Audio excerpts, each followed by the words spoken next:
नमस्कार दोस्तों, स्वागत है आपका हमारे चैनल पर। आज मैं आया हूं महाराष्ट्र के एक ऐतिहासिक शहर जिसे छत्रपति संभाजी महाराज के नाम से जाना जाता है। यहीं स्थित है भगवान शिव के 12 ज्योतिर्लिंगों में से एक गणेश्वर ज्योतिर्लिंग मंदिर और वर्ल्ड हेरिटेज अजंता और अलोरा की गुफाएं। छत्रपति संभाजी नगर घूमने के लिए मैं पहुंच गया नासिक से वंदे भारत पकड़कर औरंगाबाद रेलवे स्टेशन। नासिक से Aurangabad railway station almost 180 kilometre दूर है, जिसे कवर करने में 3 घंटे का समय लग जाता है। रेलवे स्टेशन से 30 किलोमीटर दूर है गणेश्वर ज्योतिर्लिंग मंदिर और हमने स्टेशन पहुंचकर डिसाइड किया कि मंदिर के आसपास ही होटल लिया जाए। रात के 9 बज गए हैं और मैं पहुंच गया हूं गणेश्वर ज्योतिर्लिंग के 5 किलोमीटर दूर होटल ग्रैंड के पास। तो यहीं पे आज होने वाला है मेरा stay.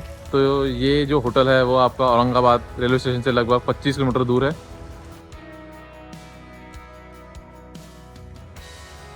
Next day early morning हम निकल चुके थे गणेश्वर ज्योतिर्लिंग मंदिर के लिए। गणेश्वर ज्योतिर्लिंग भारत के महाराष्ट्र के औरंगाबाद जिले के वेरूल गांव में स्थित है।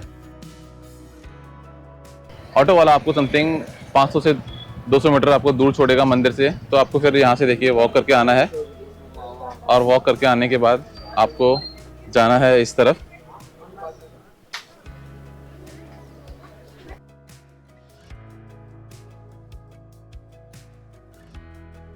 गणेश्वर ज्योतिर्लिंग भगवान शिव के 12 ज्योतिर्लिंगों में से 12वें स्थान पर आता है।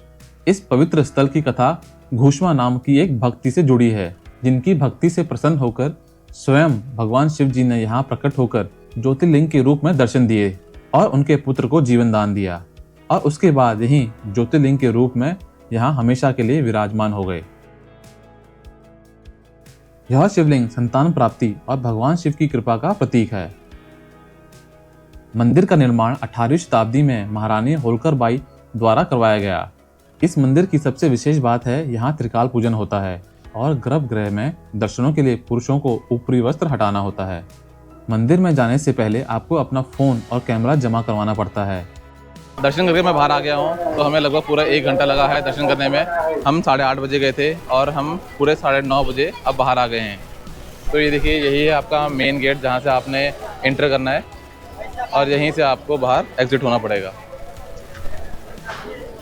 और इस मंदिर के सामने आपको दिखाई देगी मार्केट, जहाँ से आप मंदिर में ले जाने के लिए आप प्रसाद ले सकते हैं। मंदिर में दर्शन करने के बाद आपको मेन रोड पे कुछ अच्छे रेस्टोरेंट देखने को मिलेंगे। यहाँ आप ब्रेकफास्ट या लंच कर सकते हैं। तो हम आ गए हैं रेस्टोरेंट के अंदर। तो यहाँ पे मैंने ऑर्डर किया है आलू पराठा, साथ में मिली है कर्ड और मैंने ऑर्डर किया है एक साथ में पीने के लिए माजा। तो मैंने एक पीस तो खा लिया है इसका और एक पीस खाने के बाद मुझे लगा कि हाँ, जो यहाँ का आलू पराठा है वो बहुत ही सही है। और यहाँ का जो प्लेन डोसा है मैंने वो भी ऑर्डर किया था इससे पहले और वो भी बहुत ही अच्छा है। तो आप यहाँ पे आके ये 2 चीज़ ऑर्डर कर सकते हैं। तो हम पहुँच चुके हैं अलोरा केव्स के एंट्री गेट के बिल्कुल ही पास में। तो जो हमारा गणेश्वर महादेव मंदिर है उससे यहाँ पे सिर्फ ये 1 किलोमीटर दूर है। तो यहाँ से होगी अभी एंट्री। तो हमने एंट्री टिकट ले ली है। तो एंट्री टिकट आपको देखिए इस तरीके का कूपन दिया जाएगा, टोकन दिया जाएगा। धूप तो बहुत तेज़ है बट जो एक्साइटमेंट है अलोरा केव्स को देखने की, स्पेशली जो यहाँ पे भगवान शिव को समर्पित मंदिर है उसको देखने की, वो बहुत ही ज़्यादा हाई है अभी। एलोरा गुफाएं भारत के महाराष्ट्र के औरंगाबाद जिले में स्थित हैं। एलोरा के इस क्षेत्र के आसपास लगभग 100 गुफाएं हैं, किंतु उनमें से सिर्फ 34 गुफाएं ही पर्यटकों के लिए खुली हुई हैं। इनमें हिंदू, बौद्ध और जैन गुफा मंदिर बने हैं। गुफाओं की खुदाई 6वीं और 10वीं शताब्दी के बीच की गई थी और ये दुनिया के सबसे बड़े चट्टानों को काटकर बनाए गए मठ मंदिर गुफाओं में से एक है। यहाँ 12 बौद्ध गुफाएं, 17 हिंदू गुफाएं और 5 जैन गुफाएं हैं। एलोरा में स्टार्टिंग गुफाओं की खुदाई 6वीं और 7वीं शताब्दी ईस्वी में राष्ट्रकूट वंश के शासन द्वारा की गई थी। ये गुफाएं हिंदू गुफाएं थी और शिव, विष्णु और दुर्गा जैसी हिंदू देवी देवताओं की अखंड मूर्तियों के लिए जानी जाती थी। 8वीं और 9वीं शताब्दी के दौरान बौद्ध भिक्षुओं ने 1 से 12 गुफाओं की खुदाई की। जैन गुफाओं की खुदाई 9वीं और 10वीं शताब्दी ईस्वी के दौरान राष्ट्रकूट और यादव राजवंशों द्वारा की गई। हिंदू गुफाओं की संख्या 13 से 29 है। ये हिंदू देवी देवताओं की अखंड मूर्तियों के साथ अपनी जटिल नक्काशी और सजावट के लिए जाना जाता है। एलोरा की सबसे महत्वपूर्ण और अद्भुत गुफा है गुफा नंबर 16, जिसे कैलाश मंदिर के नाम से भी जाना जाता है।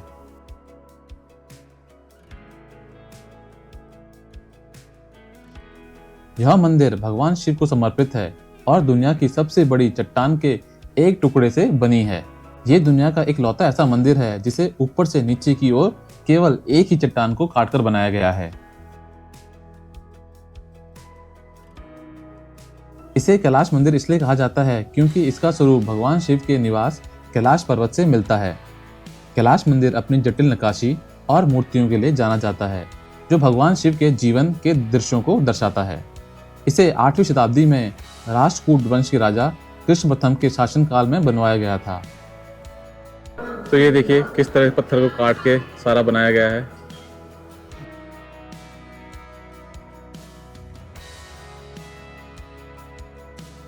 ये मंदिर 276 फीट लंबा, 154 फीट चौड़ा और 90 फुट ऊंचा है। इसके निर्माण में ऑलमोस्ट 40,000 टन के पत्थरों को काटकर यहां से हटाया गया है। इतिहासकार मानते हैं इसे बनाने में करीब 100 से 200 साल लगे होंगे। इसकी कलाकारी और शिल्प इतना भव्य है कि इसे देखकर यकीन करना मुश्किल होता है कि इसे सिर्फ हथौड़ी और छेनी से बनाया है।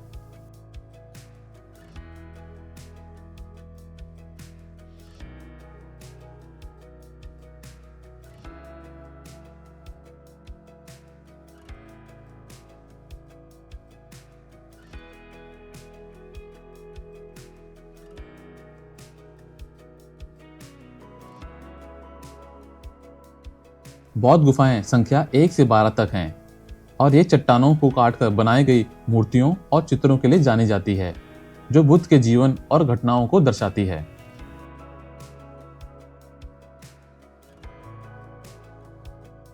बौद्ध गुफाओं में सबसे फेमस है गुफा नंबर 10, जिसे चैत्य हॉल के नाम से भी जाना जाता है।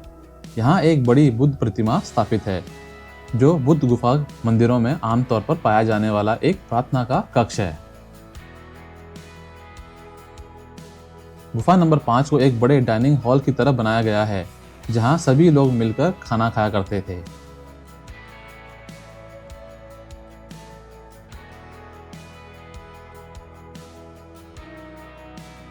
गुफा नंबर 11 और 12 को एक बड़े हॉस्टल की तरह बनाया गया है, जहां सभी लोग रहा करते थे।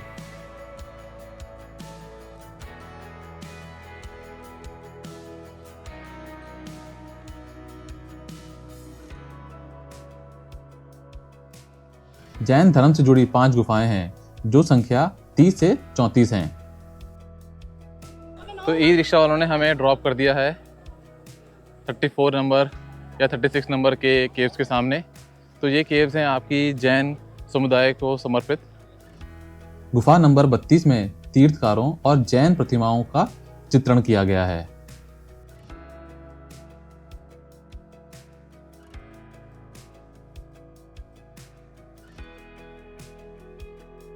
यहाँ से चलते हैं अब गुफा नंबर 29, जो अलोरा की सबसे पुरानी और सबसे बड़ी गुफाओं में से एक है। यह गुफा भगवान शिव को समर्पित है। गुफा के लेफ्ट प्रवेश द्वार के पास शिव को राक्षस अंधकासुर का वध करते हुए दिखाया गया है। शिव अपने हाथ में एक भाला पकड़े हुए हैं, जिसके सिर पर राक्षस है। शिव के बाएं हाथ में अंधकासुर के शरीर से टपकते हुए खून को इकट्ठा करने के लिए एक प्याला है। गुफा के राइट प्रवेश द्वार के सामने रावण की एक भव्य मूर्ति है, जिस पे वह कैलाश पर्वत को हिला रहा है। लेकिन शिव पर्वत को नीचे दबाने के लिए अपने पैर के अंगूठे से दबाते हैं और रावण को उसके नीचे फंसते हुए दिखाया गया है। गुफा के अंदर गहरे में एक शिव मंदिर है। यह छोटा सा चौकोर कमरा है, जिसमें एक शिवलिंग के साथ 4 दरवाजे हैं, जिनमें से प्रत्येक की रक्षा 2 विशालकाय द्वारपाल करते हैं। गुफा में शिव और पार्वती का विवाह दिखाया गया है। यज्ञ की अग्नि के पास ब्रह्मा जी पुजारी की भूमिका निभा रहे हैं और साथ में माता पार्वती के माता पिता भी दिखाए गए हैं।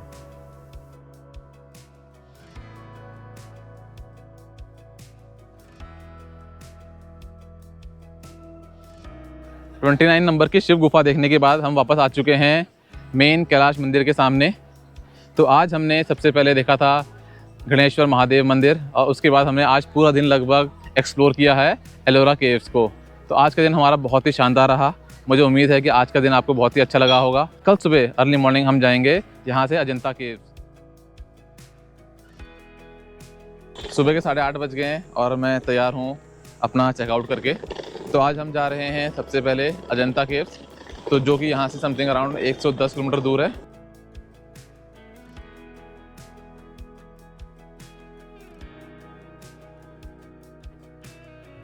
तो हम पहुँच चुके हैं अजंता केव्स के पार्किंग में।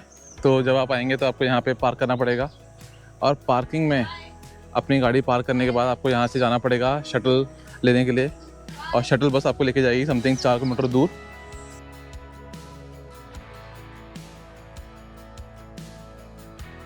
तो ये देखिए, अगर आपको बस टिकट लेनी है एसी, उसका चार्ज है 30 रुपये और नॉन एसी का है 25 रुपये।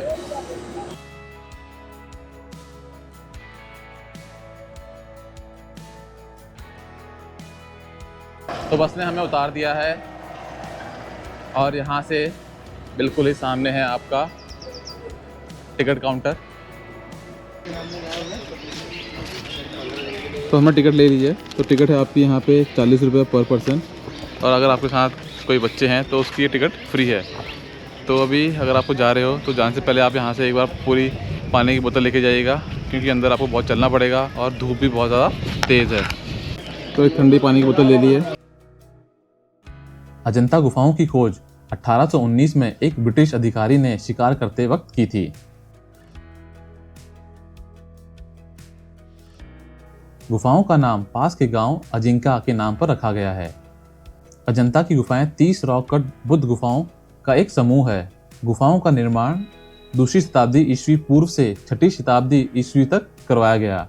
इन गुफाओं को बनाने में लगभग 700 साल का टाइम लगा।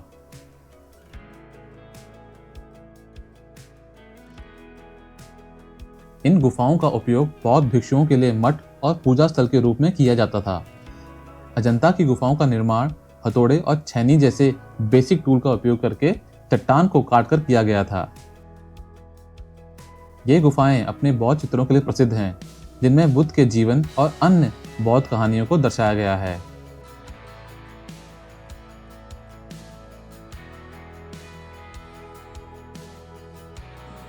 मैं खड़ा हूँ अभी गुफा नंबर 16 के सामने। मेरे इस तरफ है सारी 15 से लेके 1 नंबर तक की गुफाएं। वो है आपका वो पॉइंट जहाँ से अंग्रेज़ जॉन ने सबसे पहले गुफा नंबर 10 को देखा था टाइगर का शिकार करते हुए। और मेरे इस तरफ हैं गुफा नंबर 17 से लेके 26 तक।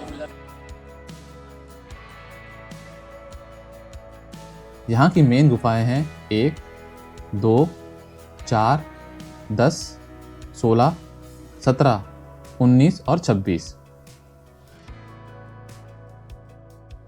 इन गुफाओं में की गई पेंटिंग बुद्ध के जीवन के साथ हिंदू पौराणिक कथाओं और रोजमर्रा के लोगों के जीवन को दर्शाती है। गुफा नंबर 26 में महात्मा बुद्ध की मृत्यु और उनके निर्वाण में प्रवेश को दर्शाया गया है। यहाँ महात्मा बुद्ध की 15 फीट लंबी मूर्ति है।